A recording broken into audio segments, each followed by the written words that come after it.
Parlez-nous un petit peu de la Corse et de votre région de Corse qui est sauvage et beau, c'est le Cap Corse. Et à l'intérieur du Cap Corse, une région en particulier. Oui, alors donc moi je suis donc je suis du nord de la Corse. C'est une région qui s'appelle le Haut-Nebbio.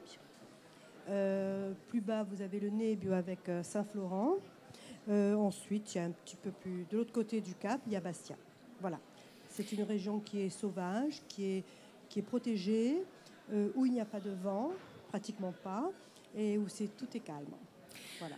Et donc depuis la ferme, que vous êtes aux commandes au fourneau, il y a ce panorama magnifique sur le golfe de Saint-Florent et le désert des Agriates. Donc là, on est vraiment dans un coin sauvage et beau qui s'apprivoise.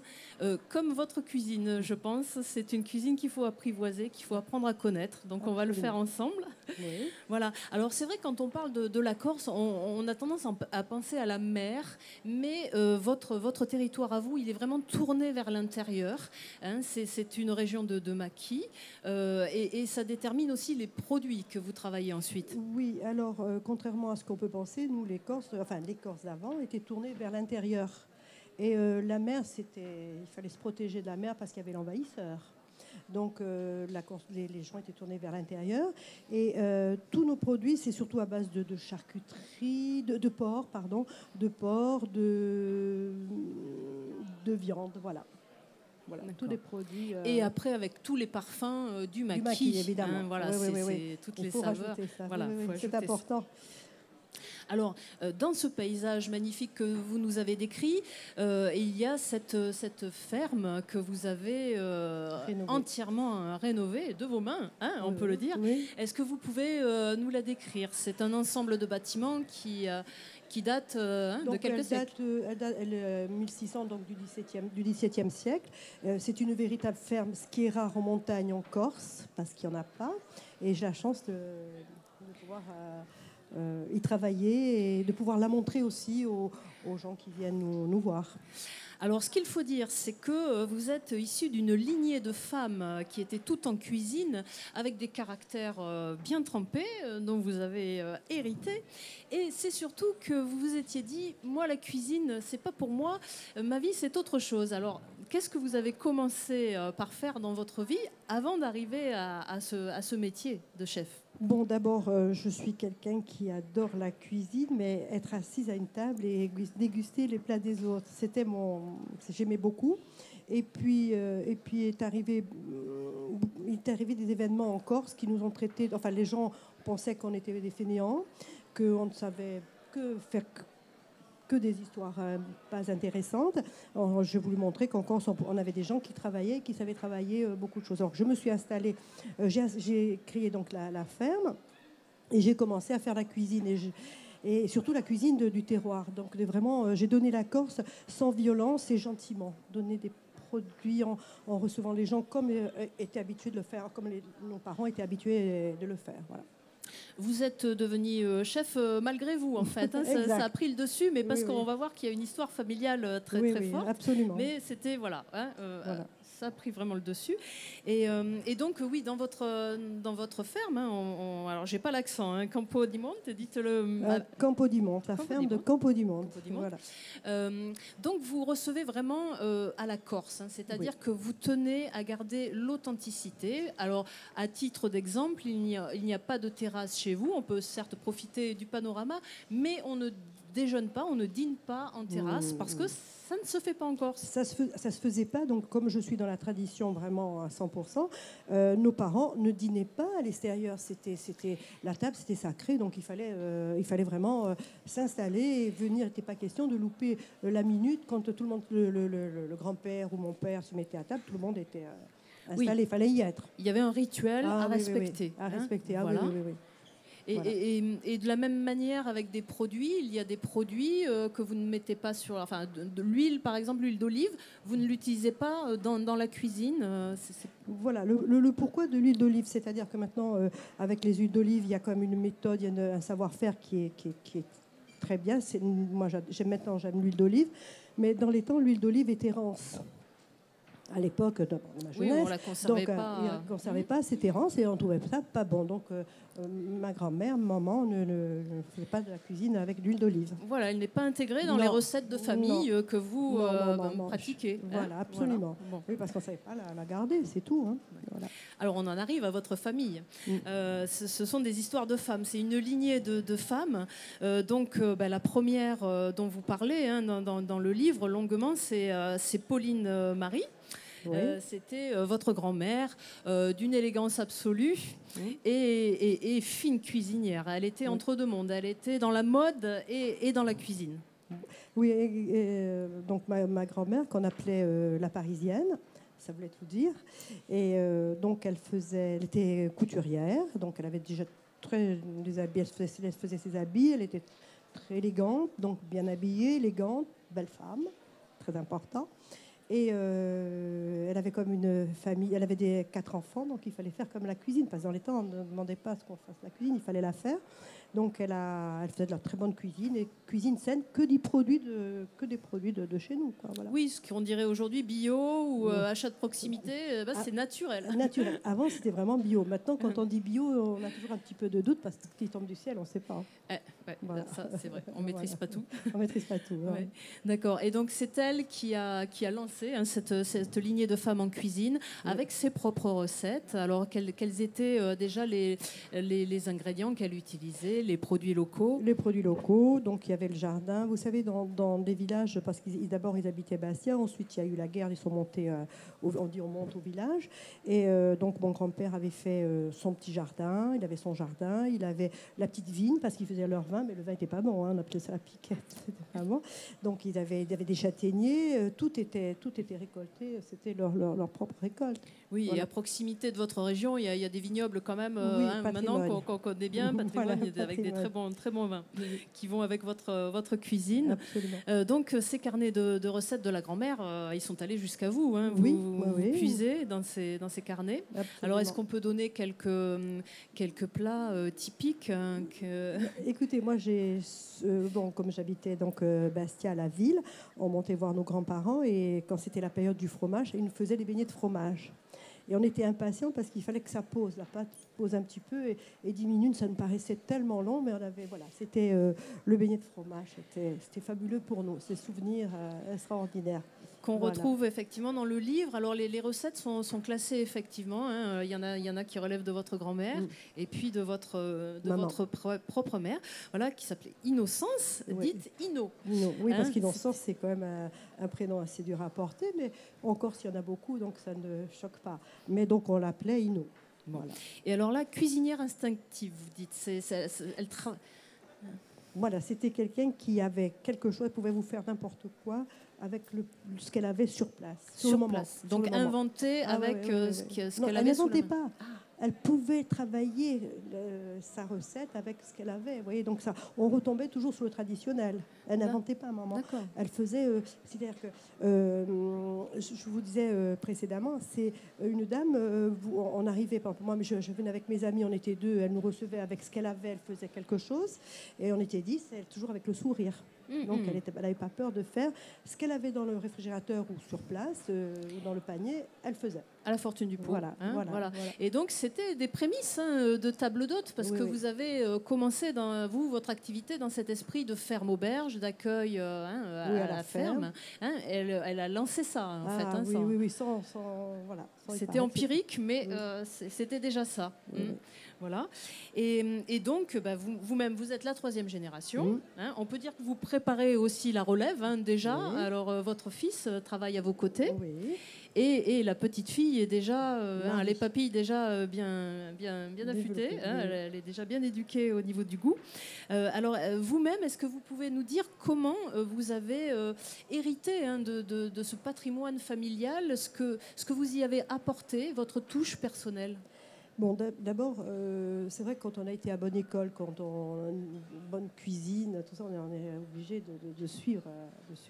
Donc moi, j'ai rien. Donc toutes mes recettes, c'est les recettes de la famille, des amis. Et j'ai fait tout simplement, je reçois tout simplement à la ferme, vous avez par exemple une table où il y a une seule table individuelle, et je vous reçois comme recevaient mes parents. c'est-à-dire qu'avec de la belle vaisselle, parce qu'on est peut-être surpris de trouver de sarreguemines chez moi, mais à l'époque, il y avait un service qui s'appelait Bastia, sarreguemines. Et je crois je crois qu'ils ont fait ça dans toutes les régions du continent. Voilà. Et vous disposez de ce service? Oui, j'ai ce service. Oui. Voilà. Oui. D'accord. Donc, compte tenu contenant, il faut venir chez vous. On est vraiment en Corse. Hein. D'accord. Et donc, on peut dire aussi que vous avez eu à votre table des personnalités. Et on peut parler de Jean-Pierre Coff, hein, qui intervenait tout à l'heure dans un tête-à-tête précédent et qui a honoré votre table et qui, je crois, en a bien parlé. Oui, je crois. Voilà. Et alors, qui d'autre est venu à votre rencontre? Écoutez, j'ai eu Jean d'Ormesson, Nougaro, puis beaucoup Charles Aznavour, et puis d'autres, des académiciens, reconnus. Bon, donc c'est un plaisir pour vous d'avoir des personnalités, d'échanger avec eux. Il y a aussi l'aspect rencontre qui est important autour de votre table. C'est pas en fait se dire on est presque au bout du monde et puis on rencontre des gens qu'on voit, qu'on connaît par soit la télévision, soit par la radio, et on se dit c'est pas possible, ils sont là. C'est fabuleux, c'est un plus. Alors finalement, vous ne regrettez pas d'être revenu sur cette voie à laquelle vous aviez dit au début, non, moi, je ne serai pas cuisinière. Et finalement, ça vous a rattrapé, mais vous êtes oui, je suis ravie et je me sens bien derrière ma fourneau. Bon, très bien. Voilà. Bon. Et alors donc, comment vous envisagez l'avenir? C'est-à-dire que votre fils est à vos côtés. Lui-même, il apporte des choses différentes C'est-à-dire qu'il voudrait modifier un petit peu, mais comme je dis, c'est pas intéressant, que c'est pas pour toi. Bon, c'est vrai que refaire toujours la même chose parce que c'est des produits, c'est répétitif, mais je dis les gens recherchent ça et il faut y aller, il faut continuer. Oui, on est vraiment dans l'authentique. Dans l'authentique, il faut Et pour être dans l'authentique, il faut des produits qui le soient. Alors, est-ce que vous pouvez nous parler de quelques valeurs sûres de votre région, alors notamment au niveau des fromages, hein, il y en a un qui est fort célèbre et qu'on ne trouve qu'à un moment précis, et en dehors de cette période, c'est pas du vrai. Hein. Il n'y en a pas. C'est du lait en poudre, ça s'appelle le broach. Le broach, c'est donc c'est le petit lait, et c'est vrai qu'on en a une courte période où vraiment on a le produit, le bon produit. Bon, voilà. Et là, les recettes sont ouvertes, c'est uniquement période. Bon. Voilà. Et donc l'idée aussi, c'est de se méfier des imitations, parce que peut-être vous êtes sur une île fort touristique, et nous en Périgord aussi, nous sommes un département touristique. On sait que parfois il y a des abus ou des gens qui sont pas dans l'esprit.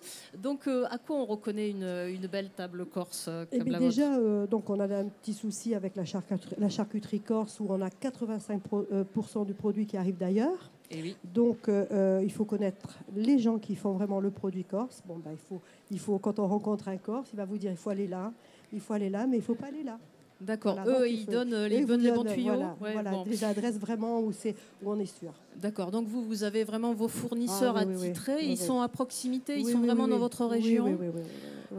Et je suis quand même éleveur de bovins. Donc la viande, c'est ma viande. C'est que vous avez votre élevage. Voilà. Donc je suis dans le milieu agricole et je peux facilement rencontrer les gens qui donnent vraiment du vrai produit. Et alors j'allais dire, pour les Périgourdins qui vont ouvrir votre livre et qui vont...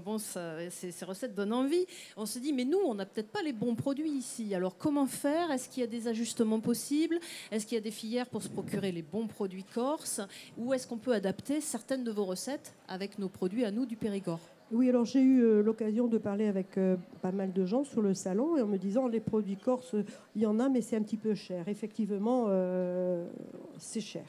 Alors, par exemple, le broach, vous pouvez prendre la ricotte. Ou la ricotte, bon, moi je crois que voilà. Ensuite, vous pouvez prendre du fromage blanc, mais qui est pas fort, qui est doux. Je crois la ficelle, voilà. Ouais. Vous pouvez travailler, vous mettez ça à la place. Il faut surtout, quand vous allez faire du fiaden, c'est un gâteau, donc il faut que ça soit doux. Si vous mettez du fromage fort, ça va prendre le goût et ça va plus. Voilà, on peut composer, mais en gardant l'esprit de la recette. Voilà. Alors après, les produits phares chez vous, alors qu'est-ce qu'il y a d'autre dans la viande? Il y a de l'agneau. Il y a de l'agneau, il y a du cabri. Après, il y a le marcassin. Après, qu'est-ce qu'on a? Après, il y a Le sanglier, je vous l'ai dit. Enfin, moi, je travaille surtout. Après, nous avons des truites. Nous faisons beaucoup de truites. Et voilà, parce qu'on pense la Corse, la mer. Les poissons de mer, en fait, montagne, non, hein, non. ce n'est pas. Non, voilà, vous n'êtes pas loin, mais ce n'est pas des produits que vous travaillez. Vous n'avez pas trop de poissons de mer, mais des poissons de rivière, donc. Des poissons de rivière, donc on fait la truite. Il y a 2 ou 3 façons de cuisiner la truite. Et après, il faut aller pour avoir du poisson. Nous avons de la langouste, nous avons des araignées, nous avons des crabes. Bon, sinon, on n'a pas du loup, tout ça. Non, ça vient pas de chez nous. Ah, d'accord. Et alors, donc, faites-nous rêver là avec quelques recettes. On est à l'heure du déjeuner. La recette vraiment typique, celle que vous pratiquez très souvent, c'est la soupe. C'est la soupe. La soupe. Tous les soirs, il y a la soupe. D'accord. Voilà. Été, hiver. Surtout les mêmes au mois d'août où il fait 30, 40 degrés, ben, les gens mangent la soupe. D'accord. Alors une soupe composée de... Bon, donc la soupe est paysanne. Donc il y a on commence, il y a la pomme de terre, de l'oignon, des petits cocos roses, des haricots verts, mais surtout elle est cuite avec l'os du jambon. Voilà, ça change c'est ça tout. qui donne... Voilà. Bon, c'est très roboratif, à la limite une soupe et voilà, oui, le soir c'est... Voilà, c'est-à-dire qu'avant ils mangeaient une soupe et un morceau de fromage et puis ils allaient se coucher. Mais là, il faut faire goûter aux gens d'autres... voilà, il faut faire un bon repas, un repas de fête. Un repas de fête. Alors un repas de fête en Corse, ça dure longtemps. Il y a beaucoup de plats qui se... Oui, 2-3 heures. Hein. Ah oui, ça peut. Ça peut durer... Oui, parce qu'on parle beaucoup quand même en Corse. Il faut prendre le temps des échanges. On ne parle pas dehors, mais à la maison, on parle. Voilà, oui, c'est ça. Et donc, quel est le plat de fête autour duquel on se retrouve de préférence pour les grandes occasions? Eh bien, écoutez, d'abord, c'est la poulane. Si vous voulez, il y a une période, à l'époque, hein, c'était la poulane à base de farine de châtaigne. C'était le plat du pauvre, mais c'était convivial. Voilà, oui, il y avait des plats. Ouais, c'est des plats quand même du pauvre. Hein. Il y a eu des périodes très difficiles en Corse, et donc ça a marqué forcément la cuisine. Donc ces plats-là, vous les avez mis au programme de votre livre. Et donc les plats de fête sont quand même plus... Les plats de fête, vous avez des lasagnes, vous avez des cannellones à la viande, pas au broach. Maintenant, avant ça ne se faisait pas, le cannellone au broach. Maintenant, ça arrive. Moi, j'en fais pas parce que je reste dans la tradition, mais ils faisaient des cannellones à la viande et ça accompagnait la viande. C'est bizarrement, ils faisaient du veau ou de la viande en sauce et rajoutaient le cannellone avec de la viande. D'accord. Bon, c'était c'était un peu chargé. Hein. Ouais, voilà. Bon, après, il faut prévoir la sieste ensuite. Ouais. Après, il y a, par exemple, en point de vue dessert, dans notre micro-région, parce que en Corse du Nord et en Corse du Sud, nous ne travaillons pas la même cuisine, nous n'avons pas la même cuisine. Ça diffère quand même légèrement, mais ça diffère. Par exemple, on fait beaucoup de beignets de purée de pommes de terre. Et c'est surprenant, mais dès qu'il y avait une manifestation, un baptême, une communion, un mariage, ils faisaient des beignets de purée de pommes de terre. Voilà, et c'est très bon. Alors, quelles sont les grandes différences entre effectivement la cuisine de la Haute-Corse et puis l'autre région de l'île? Je vous donne un exemple. On parle du broach, on parle du fromage frais. Ils ne font pas de beignets au fromage, ils font des beignets au broach et ils ne font pas le fiadone comme ils n'ont pas le fiadone. Voilà, tout simplement. Vous voyez, c'est déjà... déjà, on est à quelques kilomètres, hein, l'île n'est pas bien grande. Ils ne font pas de fiadone maintenant peut-être, mais ils ne faisaient pas de fiadone. Donc sur les desserts, vous avez c'est une terre avec des clémentines, on le connaît bien. Est-ce que vous avez certaines recettes qui intègrent ce fruit magique de l'île? Moi, je fais des clémentines confites. Confites. Et c'est très facile à faire. Il suffit d'avoir un bon produit, le fruit et du sucre. Et une bonne cuisinière pour cuire tout ça. Et les bonnes recettes. Mais les clémentines corses arrivent jusqu'à nous à la bonne époque. Voilà. D'accord. Donc votre petite fille... Marie, elle est curieuse déjà de tout ce que vous faites. Elle est avec vous en cuisine au fourneau? Non, elle vient. Par exemple, si je fais les lasagnes, je lui dis Marie, il faut que tu m'aides pour faire les lasagnes. Alors, je peux mettre comme ça un petit peu de fromage comme ça. Voilà, elle vient, elle s'occupe et elle est fière. Elle fait les nitsch, par exemple, à base de fromage. Alors maintenant, elle connaissait les faire, donc je lui laisse faire quand je reçois chez moi. elle fait les neiges, elle est toute fière de faire les neiges. Bon, Voilà. les recettes que vous confiez sont pas trop compliquées, on peut Non, les non. mettre en C'est musique assez oui, facilement. c'est des recettes simples que n'importe quelle cuisinière qui a un peu de sens peut les faire. Bon, et donc avec Marie, la relève est assurée. Vous pensez On que espère. déjà, vous savez sait qu'elle pas. va marcher sur vos traces. C'est difficile Si elle de fait le comme savoir. moi, non au départ, et puis oui après, c'est bien. Bon, ah oui, Voilà. oui, vous-même, vous êtes le contre-exemple. Et donc, qu'est-ce que vous avez envie pour l'avenir, pour votre table corse, pour votre ferme? Vous avez envie que ça continue dans cet esprit, Ah, oui, oui, oui. que ce soit préservé? Oui, oui. Vous avez créé ce lieu pour qu'il soit transmis et qu'il soit un havre de paix et qu'on préserve l'esprit corse. Ah oui, oui, oui, absolument. C'est un souhait. Voilà. C'est mon souhait, c'est que mon fils ne modifie pas ça, parce que ce serait dommage. Alors, ce qu'il faut dire, c'est que cette ferme que vous avez créée, c'est une réplique en quelque sorte d'un établissement qu'avait votre grand-mère. Oui. Et parce que c'était sur Bastia, en fait. c'était Bastia. Au départ, la table, elle était à Bastia. Et c'est un tout autre monde, vivre dans un port, une grande ville. Alors, est-ce que vous avez gardé des choses quand même de cette histoire à Bastia? Oui, bon, donc mon grand-père était à côté de commerçants importants.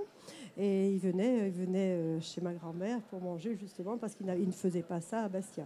Voilà. Oui. Et ils avaient trouvé ça exceptionnel. Voilà.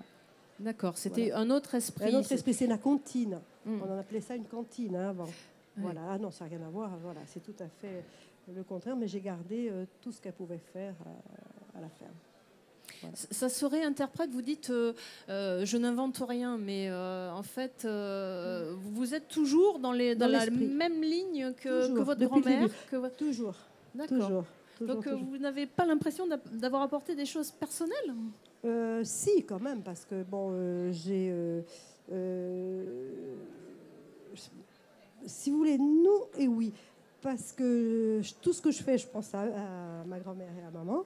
Et je dis, bon, je vais modifier, mais je ne peux pas modifier. Si, elle cuisinait, peut-être ma grand-mère cuisinait sur une cuisinière à bois. Moi, dans ma cuisine, je ne peux pas mettre une cuisinière à bois.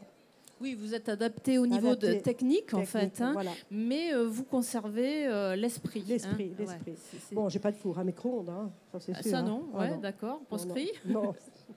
Ça va pas avec votre cuisine? Non. Et puis je sais pas m'en servir. D'accord. Voilà. Oui, donc vous composez avec des éléments actuels, mais vous gardez vraiment les ingrédients. Bon, les ingrédients sont moins bons qu'avant, puisqu'avant c'était quand même plus naturel, bio, on va dire. Mais j'essaye. Nous cultivons, donc nous avons le jardin, on fait beaucoup de choses nous-mêmes parce qu'on a beaucoup de terrain et le terrain s'y prête parce qu'il y a de l'eau bien exposée. Donc voilà. Oui, elle n'était pas construite n'importe où, cette ferme. Non. Et alors, toutes les saveurs du maquis, on parlait du parfum. Quelles sont les herbes que vous utilisez dans votre cuisine? Oui, alors j'ai par exemple pour la soupe, je mets de la nébida. Nébida, à l'époque, quand on traduisait nébida, on ne parlait pas trop corse, ou un petit peu, on disait marjolaine, mais ça n'a rien à voir avec la marjolaine continentale. C'est un petit peu dérivé de menthe, c'est un peu la menthe, mais pas. Il ne faut pas que ce soit une menthe trop forte, sinon elle vous dénature la soupe, par exemple. Après, vous avez, je fais des sauces à bridi, donc à la bastiaise, et sauce à bridi, ça veut dire étouffe ou étrangle prêtre. Pas. Ici, on dit étouffe chrétien, mais bon, c'est pas loin. Et donc, je mets de la passe. Ça, c'est une herbe qui n'est pas sauvage, qui est cultivée sur les hauteurs de Bastia. Il est évident qu'on ne peut pas en trouver chez vous. Mais vous pouvez mettre de la menthe aussi. Voilà. Mais très léger. On trouve des équivalences. On n'est pas dans le maquis, mais on arrive quand même à contourner. C'est pas la même chose, mais Et oui, ça change tout quand même. Ça change quand même, un petit peu. Oui, d'accord. Mais si on met une bonne petite menthe bien, ça va aussi. Voilà. Et donc, vous cuisinez tout au fil des saisons. Beaucoup de gens voyagent et vont en Corse plutôt l'été. Quels sont les plats qu'on trouve plus facilement Comme je vous dis, j'ai la chance d'avoir du veau. Donc, ils ont du veau. Après, il y a le marcassin, puisque la propriété est importante et on a Marcassin sur la propriété Sauvage. oui. Ah, bon, oui. bah oui. Et c'est vrai, c'est dommage que les gens arrivent en août où il n'y a pas de fromage, il n'y a pas de broche, voilà, pas de farine châtaigne. Bon, après on a la farine châtaigne, mais on ne peut pas la garder longtemps. Mais c'est dommage, ils connaissent pas. Il n'y a pas de cabri, il n'y a pas d'agneau. Oui, c'est pas la meilleure saison Non, finalement non, pour la culinaire, gastronomie. non. Est-ce qu'elle est la meilleure au printemps? Au printemps. Ouais, avec tout le voilà. maquis en fleurs. En fait, ça commence en décembre et ça finit en mai, juin. Voilà. Après, c'est plus la même chose. On va conseiller le voyage à cette période-là. Et puis, le voyage immobile, il est possible tout à fait grâce au livre Une table corse de Pauline Juillard, la ferme de Campo di Monte. Avec l'accent, c'est mieux. Donc, Pauline est sur le stand de la librairie Marbeau. Vous pouvez l'y retrouver, continuer cette conversation avec elle. Et je me permets aussi de vous renvoyer à la lecture de Famosa, le magazine des femmes en Périgord, où cet ouvrage a été chroniqué et bien d'autres d'auteurs présents sur ce salon. Merci beaucoup pour votre attention. Merci.